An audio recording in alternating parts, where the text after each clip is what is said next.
Okay, I chalked the second half of the kilt, and it worked out nicely again with the same 1/3 deep pleat for the apron. So went away, sort of metaphorically, sort of loosened up and stretched for this next stage. Because here's the thing: is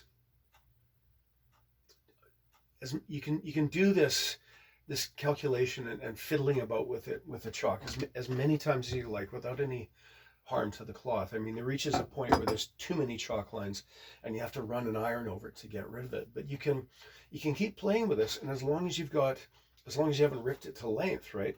The top edge, the cloth is going to keep its integrity. The top edge isn't going to fray off as you're playing with it.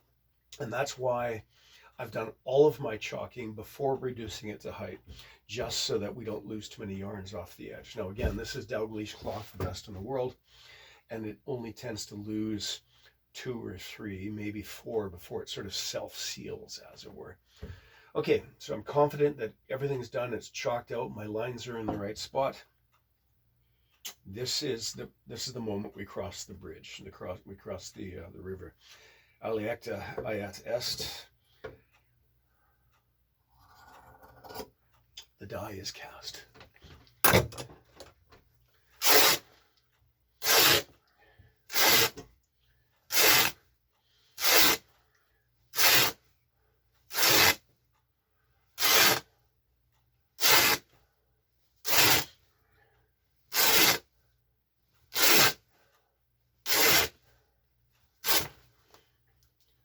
There we are. Okay. I'll roll this up. I'll lay that out. I'll start sewing, but I look up at my spool of silk finish cotton thread, and it's getting down there. I think I'm going to whip over to the shop and pick up a couple of extra rolls of thread, because why have to stop further along when I've got into it? I get my materials on hand. I can just put the head down and get to work. Okay. I'll check in again if there's anything interesting to say, but again, from here, it's pretty much carrying on as we've done with previous kilts, pleated to the stripe. Just we sew the pleats, we carry on, all of that.